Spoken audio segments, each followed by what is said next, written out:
السلام علیکم ورحمۃ اللہ.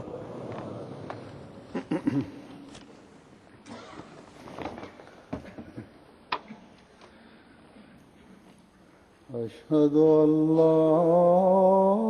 الہ الا اللہ وحدہ لا شریک لہ واشہد ان محمدا عبدہ ورسولہ. اما بعد فاعوذ باللہ من الشیطان الرجیم. بسم اللہ الرحمن الرحیم. الحمد للہ رب العالمین الرحمن الرحیم مالک یوم الدین. إياك نعبد وإياك نستعين. اهدنا الصراط المستقيم صراط الذين أنعمت عليهم غير المغضوب عليهم ولا الضالين. لا يكلف الله نفسا إلا وسعها لها ما كسبت وعليها ما اكتسبت. ربنا لا تؤاخذنا إن نسينا أو أخطأنا. ربنا ولا تحمل علينا إصرا كما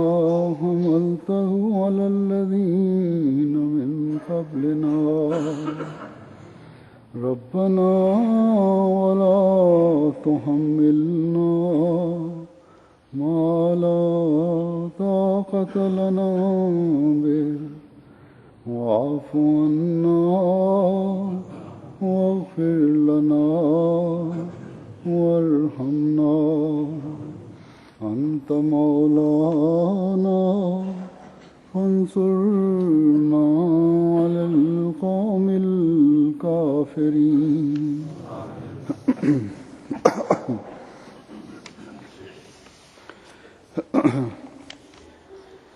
یہ آیت میں نے تلاوت کی ہے،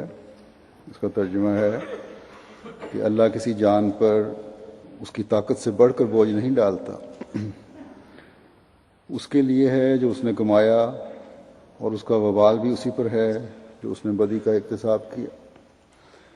اے ہمارے رب، ہمارا مواخذہ نہ کر اگر ہم بھول جائیں یا ہم سے کوئی خطا ہو جائے، اور اے ہمارے رب ہم پر ایسا بوجھ نہ ڈال جیسا ہم سے پہلے لوگوں پر ان کے گناہوں کے نتیجے میں تو نے ڈالا. اور اے ہمارے رب ہم پر کوئی ایسا بوجھ نہ ڈال جو ہماری طاقت سے بڑھ کر ہو، اور ہم سے درگزر کر اور ہمیں بخش دے اور ہم پر رحم کر. تو ہی ہمارا والی ہے، بس ہمیں کافر قوم کے مقابلے پر نصرت عطا فرما. اس آیت کے شروع میں ہی خدا تعالیٰ نے یہ واضح فرمایا ہے کہ لا یکلف اللہ نفسا الا وسعها، کہ اللہ تعالیٰ کسی جان پر اس کی صلاحیتوں، اس کی استعدادوں سے بڑھ کر بوجھ نہیں ڈالتا. بس وسعت کا لفظ جب انسان کے لیے بولا جاتا ہے تو اس کی محدود صلاحیتوں اور استعدادوں کو سامنے رکھتے ہوئے بولا جاتا ہے، جیسا کہ لا یکلف اللہ نفسا الا وسعها سے ظاہر ہے. لیکن خدا تعالیٰ کے لیے، جیسا کہ میں گزشتہ خطبوں میں بتا چکا ہوں، واسع کا لفظ استعمال ہوتا ہے، یا خدا کی یہ صفت اور نام ہے جس کا مطلب ہے کہ صلاحیتوں کی اور استعدادوں کی کوئی قید نہیں ہو سکتی، بلکہ اللہ تعالیٰ جہاں جامع الصفات ہے اور تمام طاقتوں اور قدرتوں کا مالک ہے، وہاں اس کی طاقتوں اور قدرتوں اور علم کی اتنی وسعت ہے جس کا کوئی کنارہ نہیں، اس لیے ان کا احاطہ کرنے کا سوال ہی پیدا نہیں ہوتا۔ تو بہرحال اس آیت کے حوالے سے میں چند باتیں کہوں گا جو حضرت مسیح موعود علیہ الصلوۃ والسلام کی تحریرات کی روشنی میں ہیں، کہ انسان کو مختلف حالات میں اس کی وسعت کے لحاظ سے اس کی طاقتوں اور استعدادوں کے لحاظ سے مکلف بنایا گیا ہے، کیونکہ خدا تعالیٰ کوئی ایسا حکم نہیں دیتا جس کو انسان بجا لا نہ سکے یا اس کی طاقت اور قدرت سے بالا ہو۔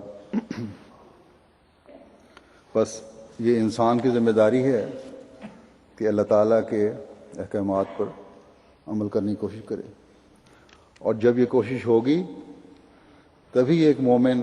اللہ تعالیٰ کے ان انعامات کو پانے والا ٹھہر سکتا ہے جس کا خدا تعالیٰ نے وعدہ فرمایا ہے۔ بس یہ اسلام کی خوبی ہے کہ وہ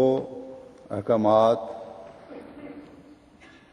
جو انسان کی طاقت کے اور استعدادوں کے مطابق ہیں دے کر ہر ایک کو اپنے اعمال کے مطابق جزا سزا کا ذمہ دار ٹھہراتا ہے۔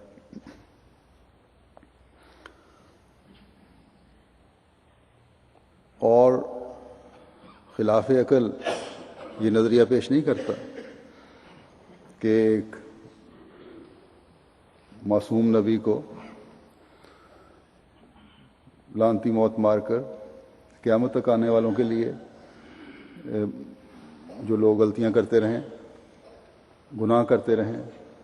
خدا تعالیٰ کی عبادت سے غافل رہیں، تب بھی کوئی فکر کی بات نہیں ہے، کیونکہ ایک معصوم نبی اور اللہ تعالیٰ کا فرستادہ ان کے ان گناہوں کے لیے لعنتی موت قبول کر چکا ہے۔ لیکن قرآن کریم میں خدا تعالیٰ کا کیا فطرت کے مطابق اور حکیمانہ ارشاد ہے کہ اللہ تعالیٰ کے احکام ہر ایک کی کمزوریوں اور صلاحیتوں کو مد نظر رکھتے ہوئے اس کے مطابق ہے، اور پھر یہ کہ انسان کا نیک اعمال بجا لانا اور ان کو بجا لانے کے لیے کوشش کرنا اسے تمام گناہوں سے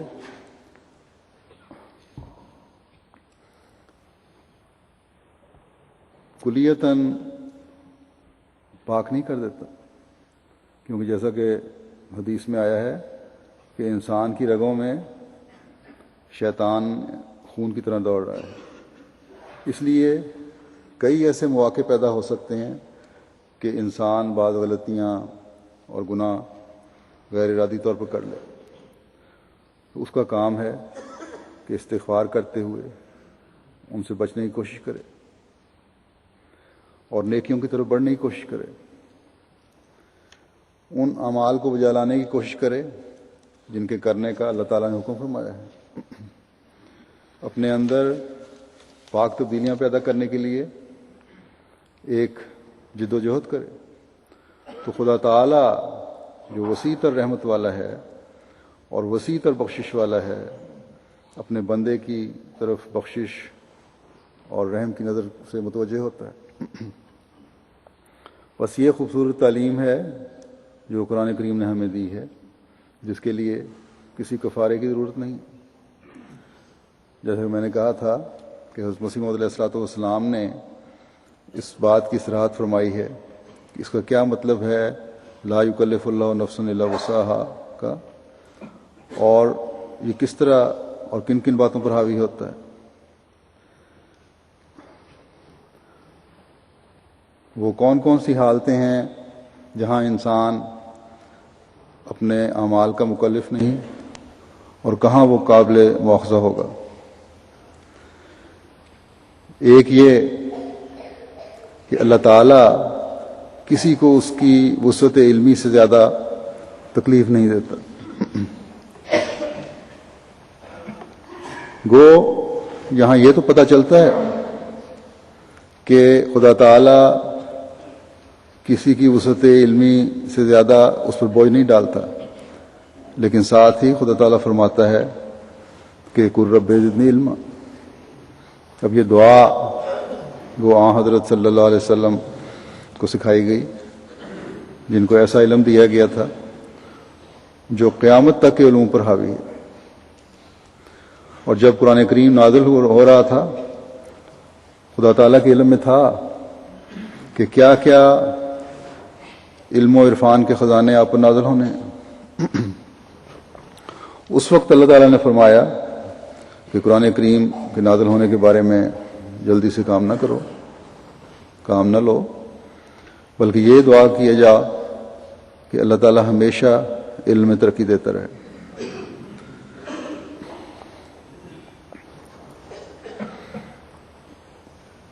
تاکہ علم و عرفان کا جو سمندر اللہ تعالیٰ نے آپ کے سینے میں پیدا فرمایا تھا، جو معزن تھا، اس میں وسعت پیدا ہوتی چلی جائے. اور جب قرآن کریم نازل ہو گیا تب بھی آپ صلی اللہ علیہ وسلم کی یہ دعا تھی. تو آپ کے ماننے والوں کو اس دعا کی کس قدر ضرورت ہے اور اپنے علم کو وسعت دینے کی کس قدر ضرورت ہے. اس کے لیے آپ نے اپنی امت کو نصیحت کی ہے کہ علم حاصل کرو، خواہ اس کے لیے تمہیں چین تک جانا پڑے. یعنی علم کے حصول کے لیے محنت کرو اور اپنے علم میں اضافے کی طرف تا زندگی توجہ دیتے رہو. بے شک اللہ تعالیٰ فرماتا ہے اور یہ فرمایا ہے کہ کسی نفس کو تکلیف میں نہیں ڈالتا وہ. یعنی کسی شخص کو اس وقت اس کا مکلف نہیں کرتا، اس کی جواب دہی نہیں کرتا جب تک کسی معاملے میں اس کی وسعت اور صلاحیت و استعداد نہ پیدا کر دے اس میں. لیکن ساتھ ہی یہ فرمایا ہے کہ حقیقی مومن کو علم کے حصول کی کوشش کرنی چاہیے اور یہ صلاحیتیں پیدا کرنی چاہیے، اور حد الوسع اپنے علم کو بڑھانے کے لیے دعا بھی کرنی چاہیے. بس ایک تو وہ علم ہے جو کہ انبیاء کو خدا تعالیٰ دیتا ہے، اور سب سے بڑھ کر آن حضرت صلی اللہ علیہ وسلم کو عطا فرمایا. لیکن ساتھ ہی یہ دعا بھی سکھائی کہ رب زدنی علما. اور دوسرے وہ علم ہے جو روحانی اور دنیاوی دونوں طرح کا ہے، جس کے لیے محنت کرنی چاہیے اور ساتھ ہی دعا بھی کرنی چاہیے ایک عام مومن کو بھی. اگر علم کے حصول کے لیے محنت کی ضرورت نہیں تھی تو پھر آن حضرت صلی اللہ علیہ وسلم کا یہ فرمانا بے معنی ہے کہ علم حاصل کرو خواہ صعوبتیں برداشت کرنی پڑیں اور اس کے لیے سفر کرنے پڑیں. لیکن علم کے حصول کے لیے بھی صلاحیتیں اللہ تعالیٰ کے فضل کے بغیر پیدا نہیں ہو سکتی. اس لیے یہ دعا بھی سکھائی کہ صرف اپنے پر بھروسہ نہ کرو بلکہ علم کے حصول کے لیے دعاؤں سے بھی خدا تعالیٰ کی مدد حاصل کرو. اور پھر جب یہ کوشش ہوگی، ہر ایک اپنی اپنی استعدادوں اور وسائل کے لحاظ سے علم حاصل کرے گا. دماغی صلاحیتیں بھی خدا تعالیٰ نے ہر ایک کی مختلف رکھی ہیں. بچپن کی تربیت، اٹھان اور معاشرے کا بھی انسان پر اثر ہوتا ہے. اس لیے اللہ تعالیٰ نے اس کے بھی درجے مقرر فرمائے ہیں کہ ہر ایک اپنی اپنی استعداد کے لحاظ سے علم حاصل کرے اور اس کی کوشش کرے، تو تبھی تمہارے اندر وسعت پیدا ہوگی. اللہ تعالیٰ نے اس کے درجے مقرر فرما دیے ہیں. یہ نہیں کہ کم ذہنی صلاحیتوں جو علم کی کمی کی وجہ سے یا قدرتی طور پر کسی میں ہے یا ماحول کے اثر کی وجہ سے علم میں کمی ہے، اسے بھی اسی طرح مکلف کرے جتنا اعلیٰ ذہنی اور علمی صلاحیتوں والے کو، اور جسے دینی اور دنیاوی علم حاصل کرنے کے تمام تر مواقع میسر آئے ہوں۔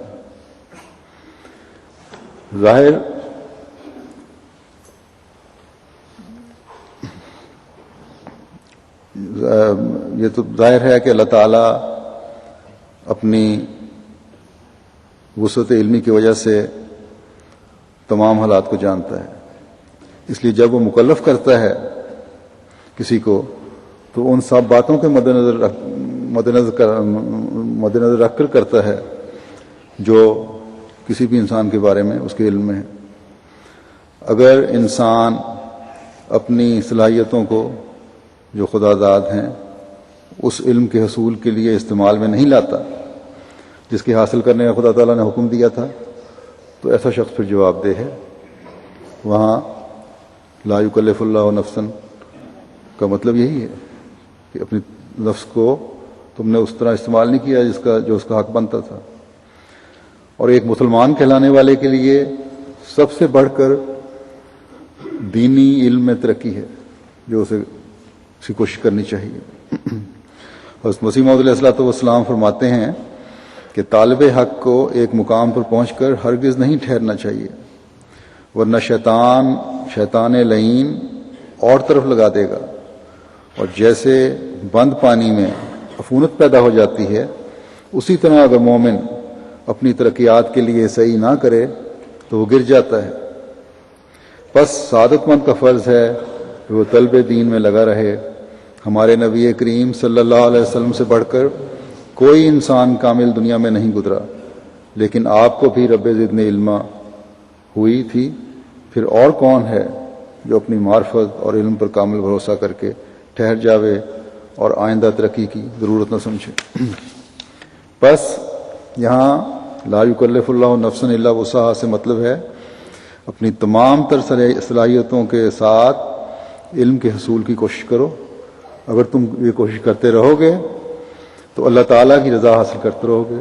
کیونکہ وسعت علمی کی وجہ سے، یعنی اس علم کی وجہ سے جو خدا تعالیٰ کی پہچان کی طرف مائل کرتا ہے، اللہ تعالیٰ کی ذات کا ادراک بڑھتا ہے، اور اس ادراک کی وجہ سے اللہ تعالیٰ کے آگے جھکنے والا بنتا ہے ایک انسان، جیسا کہ اللہ تعالیٰ قرآن کریم میں فرماتا ہے کہ انما یخشی اللہ من عبادہ العلماء، کہ یقیناً حقیقت یہی ہے کہ اللہ کے بندوں میں سے صرف علماء اس سے ڈرتے ہیں۔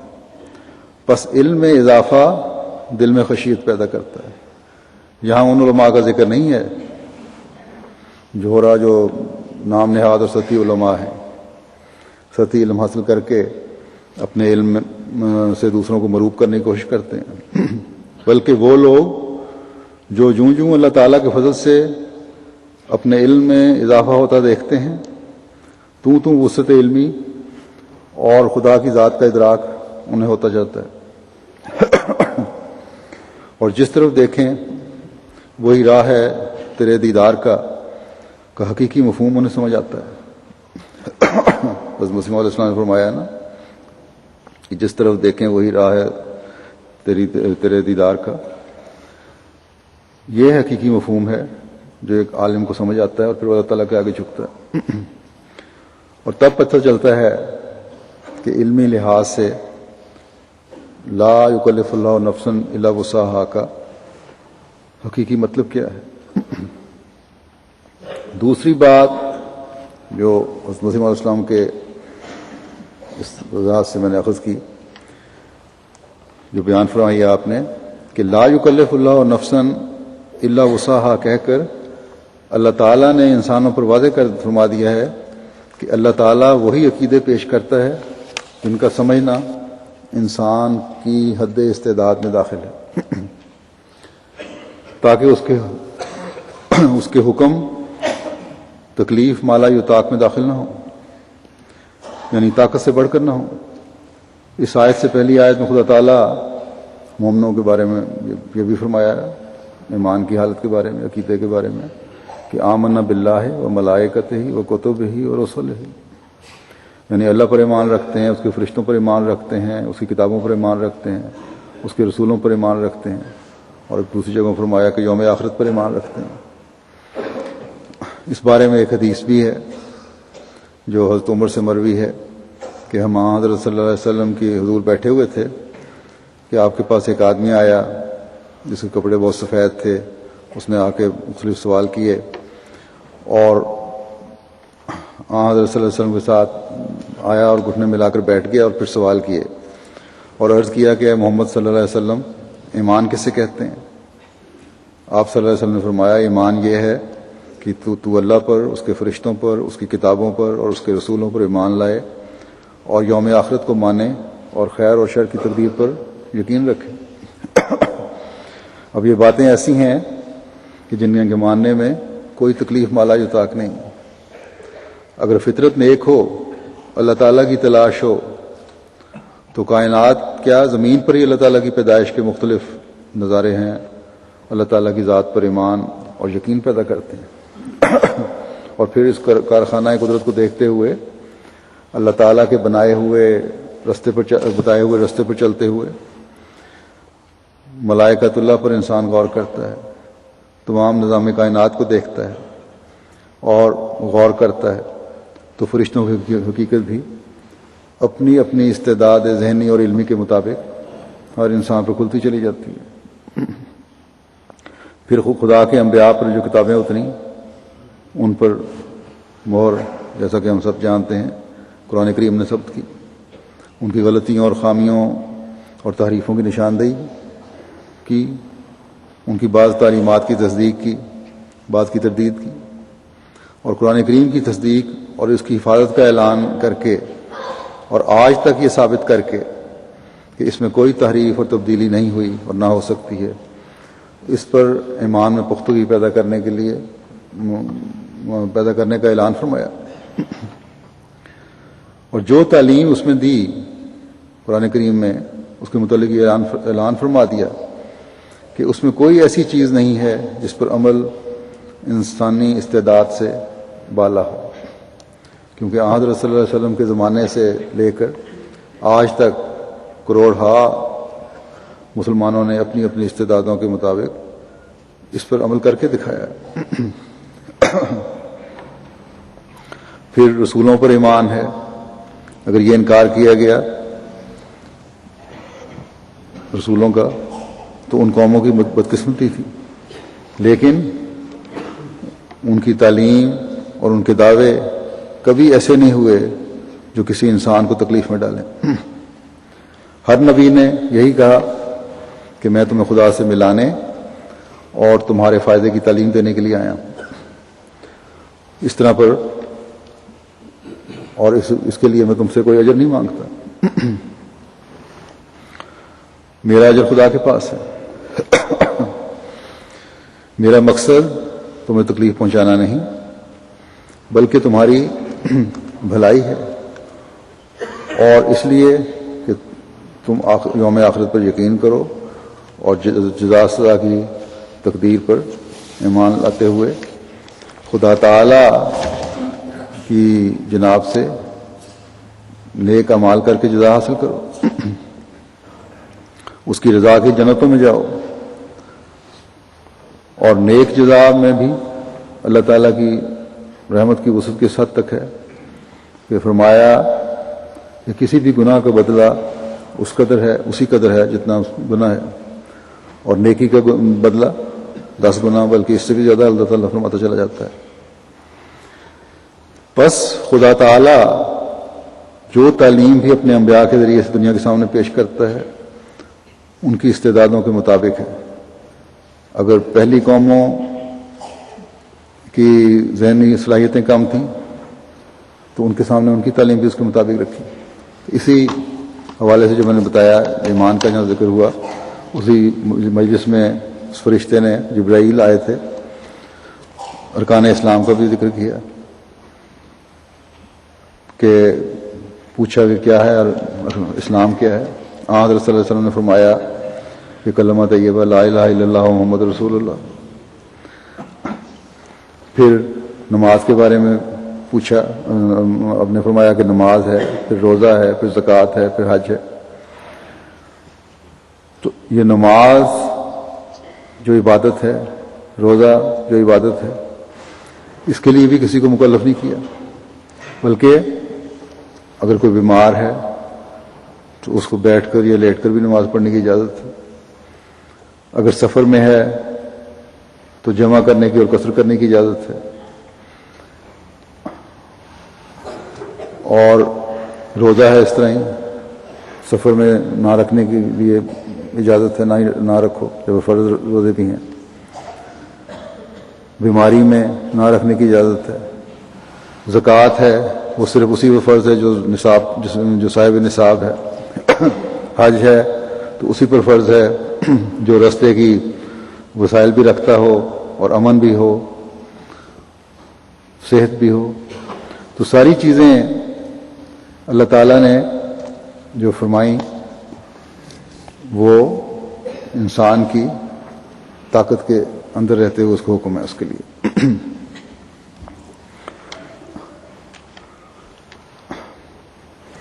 اور جیسا کہ میں نے کہا،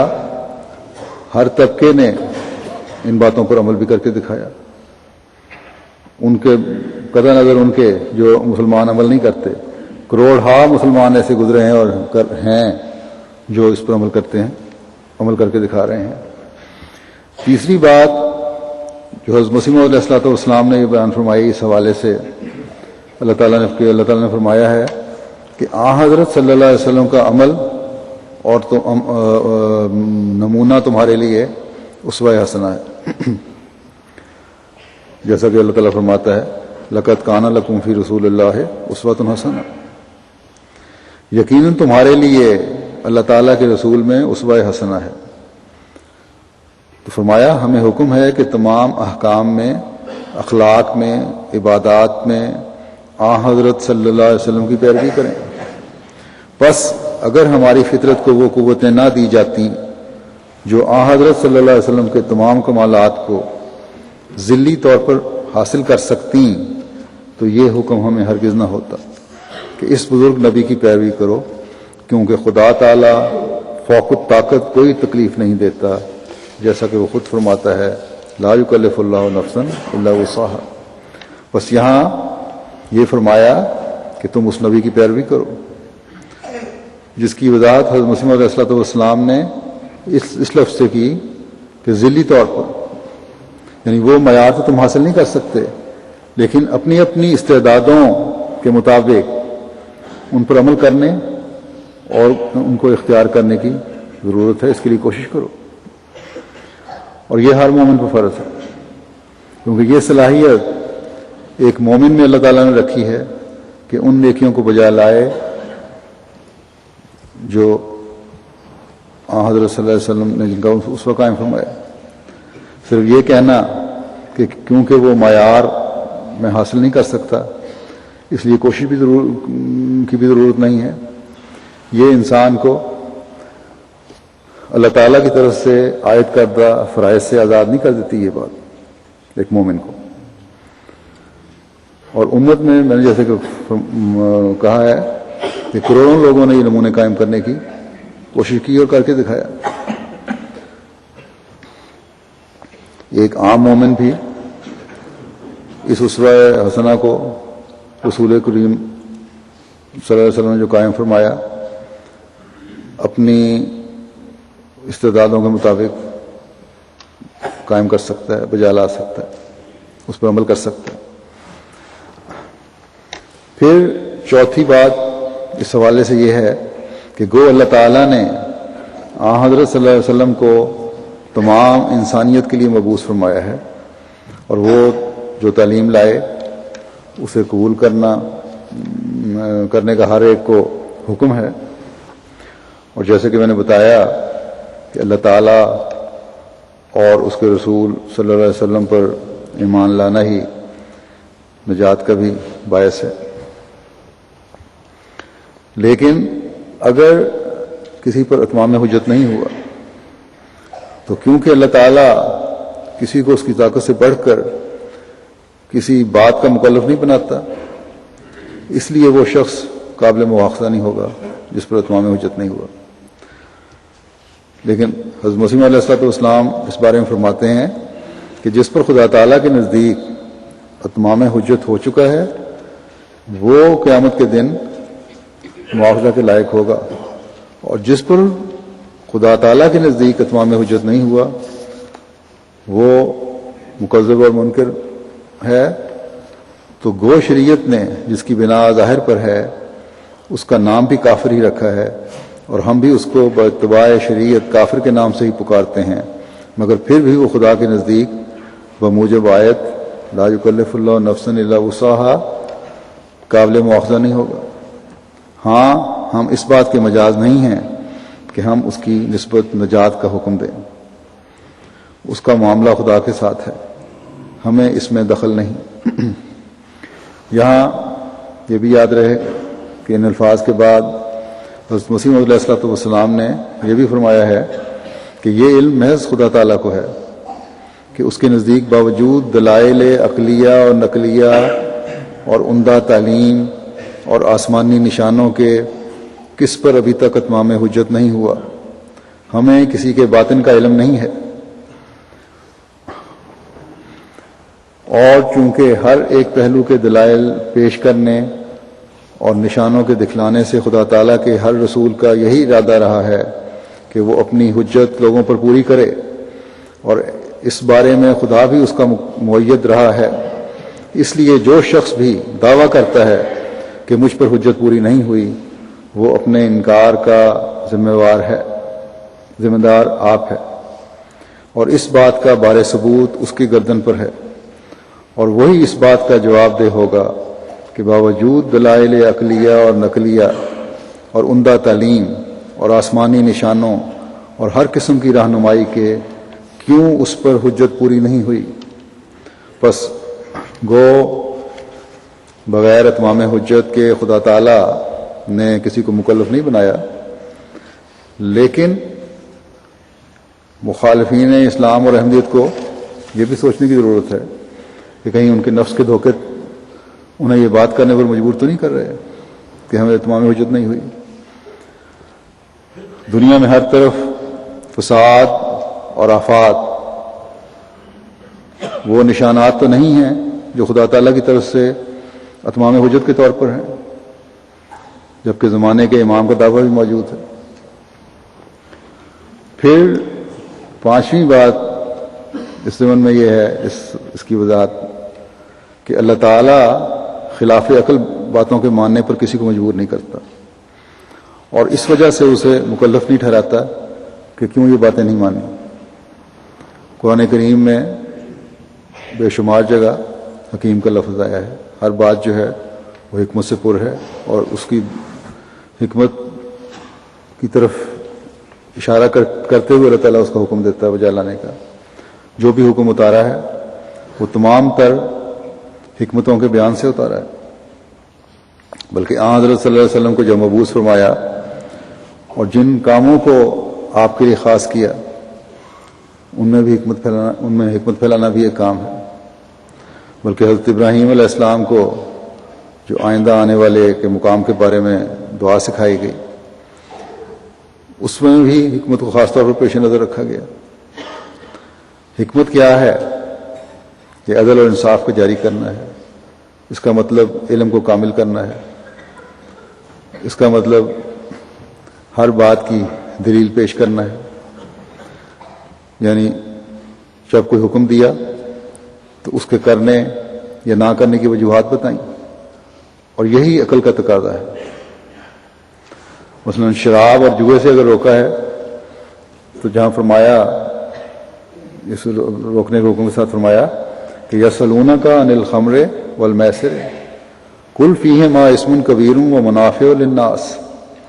واسمہما اکبر من نفعہما، کہ وہ تو اسے شراب اور جوئے کے متعلق پوچھتے ہیں تو کہہ دے ان کاموں میں بڑا گناہ ہے اور نقصان ہے، اور اس میں لوگوں کے لیے بعض منفعتیں بھی ہیں اور ان کا گناہ اور نقصان ان کے نفع سے بہت بڑا ہے۔ اب شراب پینے سے اس لیے منع کیا گیا ہے کہ جہاں وہ انسان کو نشے کی حالت میں لا کر عبادتوں سے روکتا ہے، وہاں معاشرے کے امن کو بھی برباد کرتا ہے۔ اور پھر یہ بھی اب ثابت شدہ حقیقت ہے کہ شراب پینے والے کے جب وہ شراب کا ایک جام چڑھاتا ہے تو دماغ کے ہزاروں خلیے متاثر ہوتے ہیں۔ بس اس لیے شراب پینے سے اس دلیل کے ساتھ منع کیا گیا۔ اور یہی حال جوا کھیلنے والوں کا ہے۔ جوا کھیلنے والا اتنا زیادہ ایڈکٹ ہو جاتا ہے، عبادت سے محروم ہو جاتا ہے اور کسی چیز کی ہوش ہی نہیں رہتی، ناجائز ذرائع سے پیسہ حاصل کرنے کی کوشش کرتا ہے، وقت کا ضیاع کرتا ہے، گھریلو ذمہ داریوں سے پہلو تہی کرتا ہے، عقل کے استعمال کے بجائے شراب اور جوئے کی برائیوں میں پڑے ہوئے لوگ جو ہیں جوش اور غصہ دکھانے والے زیادہ ہوتے ہیں۔ لیکن الکوہل جو ہے اگر بالکل معمولی مقدار میں انسانی فائدے کے لیے دوائیوں میں استعمال کیا جائے، انسانی جان بچانے کے لیے استعمال کیا جائے تو وہاں یہ کی بھی جاتی ہے، ہومیوپیتھی دوائیوں میں بھی استعمال ہوتی ہے اور دوسری دوائیوں میں بھی۔ اتنی معمولی مقدار ہے کہ اس میں نشہ نہیں ہوتا، لیکن خالص شراب جو ہے وہ پینے والے چاہے تھوڑی پئیں وہ اپنا نقصان کر رہے ہوتے ہیں، اور پھر آہستہ آہستہ یہ عادت بڑھتی چلی جاتی ہے، اور تھوڑی پینے کی عادت جو ہے وہ ایک زیادتی میں بدلتی چلی جاتی ہے۔ اس لیے تھوڑی پینے سے کی بھی ممانعت ہے۔ اسی طرح اگر اسلام میں روزے کا حکم ہے تو اس کی حکمت بھی بیان کی گئی ہے۔ اگر انسان سوچے تو نماز یا روزے کا جو حکم ہے، خدا تعالیٰ کے احکامات جو ہیں وہ انسانی فائدے کے لیے ہیں،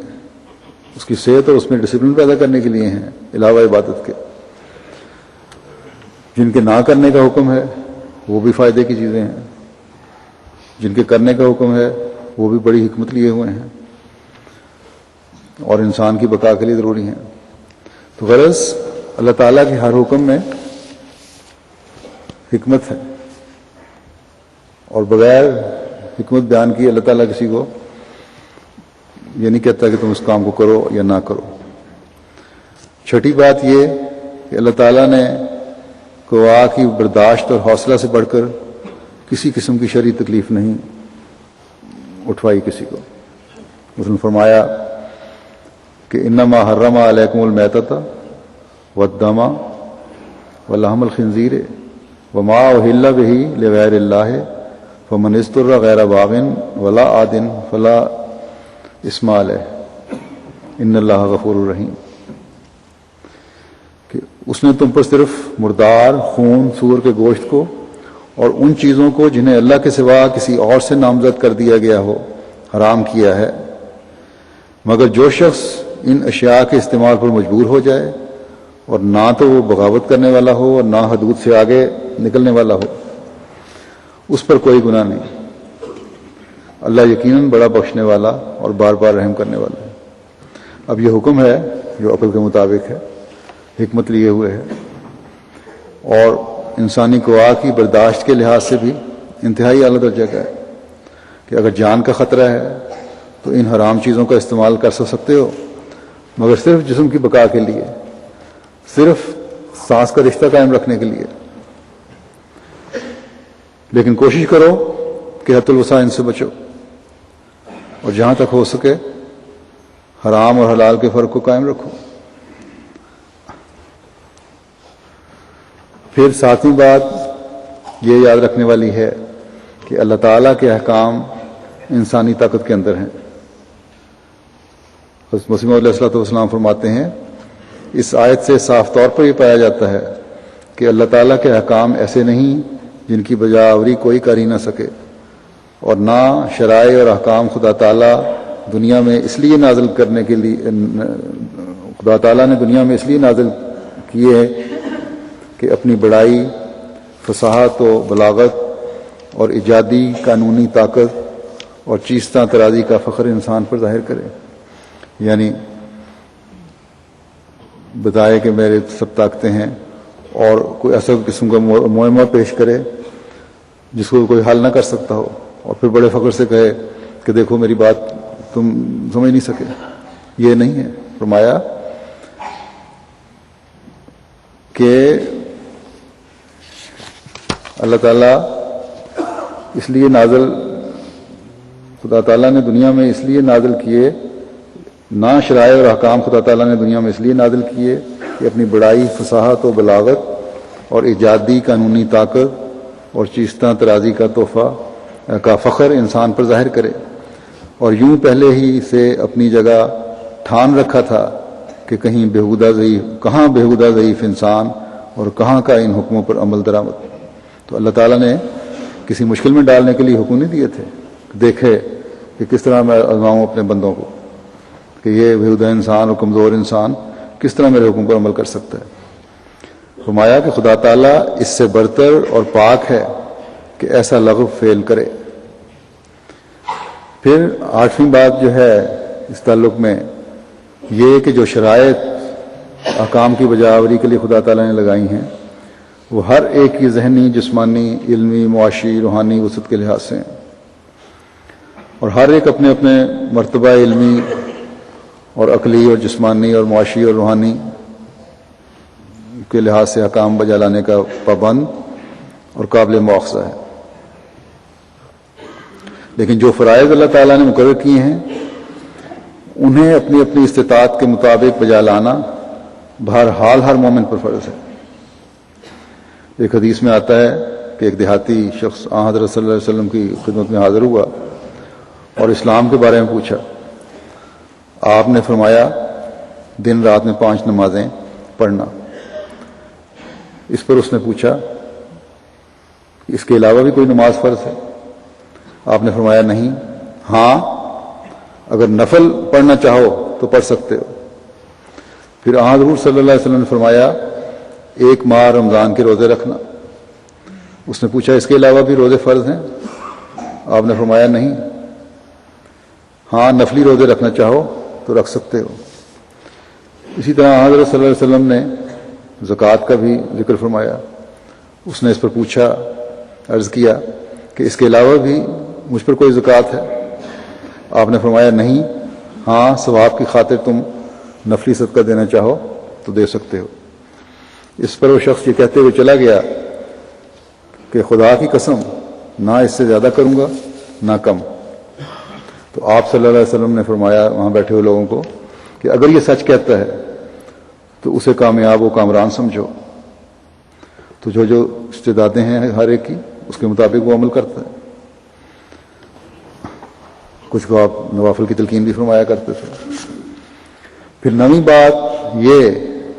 کہ قرآن کریم کے تمام احکامات قابل عمل ہیں. اس کا مختصر ذکر پہلے بھی آ چکا ہے اور رنگ میں. کوئی بھی ایسا حکم نہیں جو انسان پر بوجھ ہو،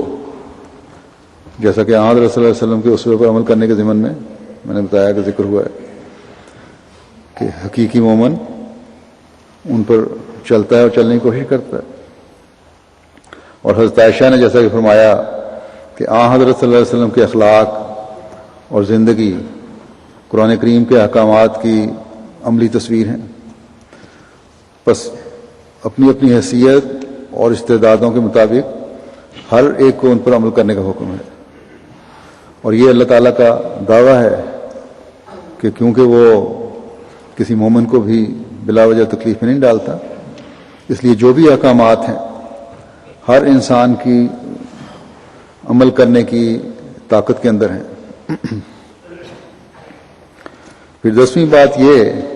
کہ اللہ تعالیٰ سچی خوابیں بھی ہر انسان کو اس لیے دکھاتا ہے تاکہ اسے انبیاء کی وحی و الہام کا کچھ حد تک ادراک ہو سکے. اگر کبھی سچی خواب بھی نہ آئی ہو تو وہ انبیاء کے دعوے کو بھی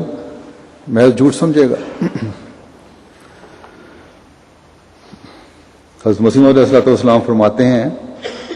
کہ جو نبی آتا ہے اس کی نبوت اور وحی و الہام کو سمجھنے کے لیے اللہ تعالیٰ نے ہر شخص کی فطرت میں ایک ودیت رکھی ہوئی ہے اور وہ ودیت خواب ہے۔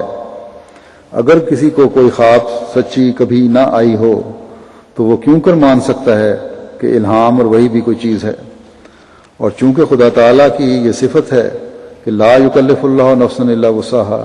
اس لیے یہ مادہ اس نے سب میں رکھ چھوڑا ہے۔ چوروں، ڈاکوؤں، زانیوں کو بھی سچی خوابیں آتی ہیں۔ 11ویں بات یہ کہ بچپن کا زمانہ اور جوانی میں قدم رکھنے سے پہلے کا زمانہ بے خبری کا زمانہ ہے۔ اسی طرح جو کم عقل ہیں یا ذہنی معذور ہیں وہ بھی، ان کا احکامات پر عمل نہ کرنا یا اس طرح پابندی نہ کرنا قابل مواخذہ نہیں ہوگا۔ حضرت مسیح موعود علیہ السلام فرماتے ہیں کہ ابتدائی زمانہ تو بے خبری اور غفلت کا زمانہ ہے، اللہ تعالیٰ اس کا مواخذہ نہ کرے گا، جیسا کہ خود اس نے فرمایا ہے لا یکلف اللہ نفسا الا وسعہا۔ 12ویں بات یہ کہ اگر جوانی اور پوری ہوشیاری اور عقل اور تمام قوا کی صحت کی حالت میں اللہ تعالیٰ کے احکامات پر عمل نہ ہو تو پھر یہ بات قابل مواخذہ ٹھہرے گی۔ حضرت مسیح موعود علیہ السلام اس میں فرماتے ہیں کہ ایک ہی زمانہ ہے، یعنی شباب کا زمانہ، جوانی کا زمانہ، جب انسان کوئی کام کر سکتا ہے، کیونکہ اس وقت قوا میں نشو و نما ہوتا ہے اور طاقتیں آتی ہیں، لیکن یہی زمانہ ہے جب کہ نفس امارہ ساتھ ہوتا ہے اور وہ اس پر مختلف رنگ میں حملے کرتا ہے اور اپنے زیر اثر رکھنا چاہتا ہے۔ یہی زمانہ ہے جو مواخذہ کا زمانہ ہے، اور خاتمہ بالخیر کرنے کے دن بھی یہی ہیں، لیکن ایسی آفتوں میں گھرا ہوا ہے کہ اگر بڑی صحیح نہ کی جاوے تو یہی زمانہ ہے جو جہنم میں لے جائے گا اور شقی بنا دے گا۔ ہاں، اگر عمدگی اور ہوشیاری اور پوری احتیاط کے ساتھ اس زمانے کو بسر کیا جاوے تو اللہ تعالیٰ کے فضل و کرم سے امید ہے کہ خاتمہ بالخیر ہو جاوے۔ بس باوجود اس کے کہ اللہ تعالیٰ کسی جان پر اس کی طاقت سے زیادہ بوجھ نہیں ڈالتا، جو احکام دیے ہیں اور جن کے نہ کرنے کا حکم دیا ہے، اگر ایک انسان ان کے مطابق اپنی زندگی ڈھالنے کی کوشش نہیں کرتا، باوجود اس کے کہ اللہ تعالیٰ نے اپنی وسیع تر رحمت اور بخشش کی خوشخبری دی ہے، اس سے فائدہ نہیں اٹھاتا اور خود انسان اپنی وسعتوں اور طاقتوں کا فیصلہ کرتے ہوئے خدا تعالیٰ کے حکم سے روگردانی کرتا ہے، تو جیسا کہ حضرت مسیح علیہ السلام نے فرمایا ہے جہنم میں لے جانے کا باعث بنتی ہے یہ بات۔ اللہ تعالیٰ نے خود بھی لا یکلف اللہ نفسا الا وسعہا کہنے کے بعد آگے فرمایا ہے کہ لہا ما کسبت وعلیہا ما اکتسبت، کہ اس نے جو اچھا کام کیا وہ بھی اس کے لیے نفع مند ہے، اور جو اس نے برا کام کیا وہ بھی اس پر وبال ہو کر پڑے گا۔ نیکی کے لیے کسب کا لفظ استعمال کیا گیا ہے جو آسانی سے ہو سکتا ہے اگر ارادہ ہو، کیونکہ نیکی فطرت کے مطابق ہے، لیکن بعض اوقات انسان اپنی بدقسمتی سے فطرت کے مطابق عمل کرنے کے بجائے اکتساب کا راستہ اختیار کرتا ہے، جو غیر فطری بات ہے۔ اخلاقی قوتوں کے صحیح مواقع پر استعمال نہ کرنے کی وجہ سے اس راستے پر انسان چلتا ہے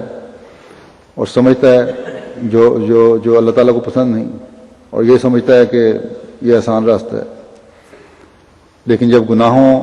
اور برائیوں میں دھنستا چلا جاتا ہے پھر احساس ہوتا ہے کہ ایک تکلیف دہ راستے کی طرف چل پڑا ہوں میں۔ حضرت مسیح موعود علیہ السلام نے اکتساب کا ایک نقطہ یہ بھی مسلم موعود نے رضی اللہ عنہ نے ایک یہ نقطہ بھی بیان فرمایا ہے کہ بدیوں میں یہ صرف اس بدی کی سزا ملے گی جس میں اکتساب کا رنگ ہو، یعنی قصداً اور ارادتاً اس کا ارتکاب کیا جائے، اس میں اس کو چھوڑے نہ بلکہ جان بوجھ کر اس کو کرتا چلا جائے۔ بس اللہ تعالیٰ تو نہ کسی جان کو تکلیف میں اس کی طاقت سے بڑھ کر ڈالتا ہے، اور نہ کوئی ایسے احکامات دیتا ہے جو اس کو تکلیف میں ڈالنے والے ہوں، بلکہ عفو اور درگزر اور بخشش سے کام لیتا ہے۔ لیکن اگر کسی بدی کے ارتکاب پر انسان کو جرأت پیدا ہو اور وہ کرتا ہی چلا جائے تو اس کی سزا ہے پھر۔ اس لیے ہمارے پیارے اور مہربان خدا نے اس آیت کے اگلے حصے میں ہمیں یہ دعا بھی سکھا دی کہ نیک کاموں کی طرف توجہ رہے جو ہر حال میں فطرت کے مطابق ہیں، اور ان پر عمل کرنا انسان کی پہنچ کے اندر بھی ہے، جیسا کہ فرمایا ربنا لا تؤاخذنا ان نسینا او اخطانا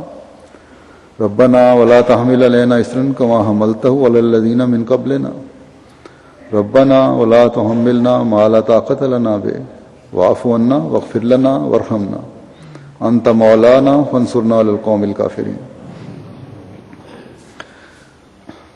کہ اے ہمارے رب، اگر ہم بھول جائیں یا غلطی کر بیٹھیں تو ہمیں سزا نہ دینا۔ اے ہمارے رب، اور تو ہم پر اس طرح ذمہ داری نہ ڈالنا جس طرح تو نے ان لوگوں پر جو ہم سے پہلے گزر چکے ہیں ڈالی۔ اور اے ہمارے رب، ہم سے وہ بوجھ نہ اٹھوا جس کے اٹھانے کی ہم میں طاقت نہیں، ہم سے درگزر کر، ہمیں بخش دے اور ہم پر رحم کر۔ تو ہمارا آقا ہے اور کافروں کے خلاف ہماری مدد کر۔ پس تزکیہ نفس کے لیے یہ دعائیں انتہائی ضروری ہیں، کیونکہ جب تزکیہ نفس ہوگا تو لا یکلف اللہ نفسا الا وسعہا کا صحیح ادراک بھی ہوگا۔ انتہائی عاجزی سے انسان یہ دعا کرتا ہے کہ اے ہمارے خدا، ان نیک باتوں کے نہ کرنے کی وجہ سے ہمیں نہ پکڑ جن کو ہم بھول گئے، ان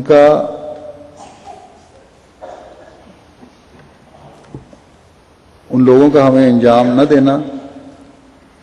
جن پر تیری گرفت ہوئی تھی۔ اب یہ ان کا انجام نہ دینا اس لیے نہیں تھا کہ ہم بغاوت کرنے والے یا حد سے بڑھنے والے تھے یا تیرے حکموں کی پرواہ نہ کرنے والے تھے، بلکہ بوجہ نسیان یا بھول چوک جو انسانی فطرت کا حصہ ہے، ہم اسے نہ کر سکے۔ اس لیے ہمیں اگر ہمارے سے کوئی بھول چوک ہوئی ہے تو ہمیں کہیں ان لوگوں میں شمار نہ کر لینا جو عادتاً یہ کرنے والے لوگ تھے۔ اور پھر انتہائی عاجزی سے ایک مومن یہ دعا بھی کرتا ہے کہ اے خدا، ہم سے ان باتوں کو مواخذہ نہ کر جو ہم نے عمدن اور جان بوجھ کر نہیں کیے، بلکہ سمجھ کی غلطی سے ہم سے وہ عمل سرزد ہو گئے، اور ہم سے جو عہد لیے ہیں، جو بوجھ ہم پر ڈالے ہیں، ان کا حال بھی پہلی قوموں جیسا نہ ہو، بلکہ ہمیں ہمارے عہدوں کو پورا کرنے کی توفیق عطا فرما، ورنہ ہم بھی ان لوگوں کے زمرے میں شامل ہو سکتے ہیں جو قابل مواخذہ ٹھہرے تھے۔ اور پھر باوجود اس کے کہ خدا تعالیٰ نے فرمایا ہے کہ میں کسی جان پر اس کی طاقت سے بڑھ کر بوجھ نہیں ڈالتا، لیکن ایک حقیقی مومن اور اللہ تعالیٰ کا خوف رکھنے والے کا یہ کام ہے کہ اپنی عاجزی کا اظہار کرتے ہوئے خدا تعالیٰ کو اس کے اس قول کا حوالہ دیتے ہوئے یہ دعا کرے کہ کہیں میری شامت اعمال مجھے طاقت سے بڑھ کر کسی اطلاع اور بوجھ میں نہ ڈال دے۔ اس لیے مجھ سے ہمیشہ درگزر کا سلوک فرما، مجھے ہمیشہ اپنی بخشش کی چادر میں لپیٹ لے، اور میں ہمیشہ تیرے رحم سے حصہ لیتا رہوں، اور جس ایمان کو قبول کرنے کی مجھے توفیق عطا فرمائی ہے اس پر ہمیشہ قائم رہوں اور بڑھتا چلا جاؤں، اور میری کمزوریاں میرے دشمن کو کبھی یہ موقع نہ دیں کہ وہ میرے ایمان کو ضائع کر سکے یا میری وجہ سے میرے دین اور جماعت کو نقصان پہنچ سکے۔ بعض دفعہ ایک فرد کی غلطی جماعت کو ابتلا میں ڈال سکتی ہے، اس لیے ہم کہہ کر تمام مومنوں کو من حیث الجماعت ایک دوسرے کے لیے دعا کی طرف توجہ دلائی ہے، تاکہ دعاؤں کا مجموعی اثر ہو اور ہر فرد کو بھی پاک کرنے، اپنے آپ کو پاک کرنے اور اپنی ذمہ داری کو سمجھنے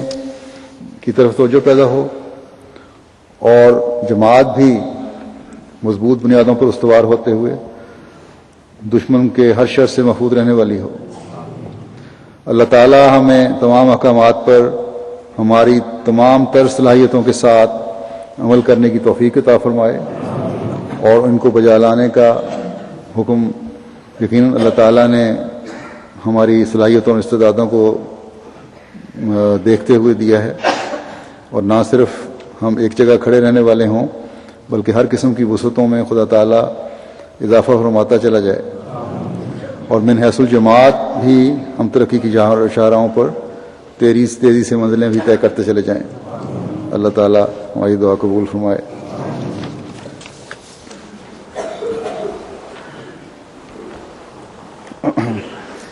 الحمد لله نحمده ونستعينه ونستغفره ونؤمن به ونتوكل عليه ونعوذ بالله من شرور أنفسنا ومن سيئات أعمالنا، من يهده الله فلا مضل له ومن يضلله فلا هادي له، ونشهد أن لا إله إلا الله ونشهد أن محمدا عبده ورسوله۔ عباد الله رحمكم الله، إن الله يأمر بالعدل والإحسان وإيتاء ذي القربى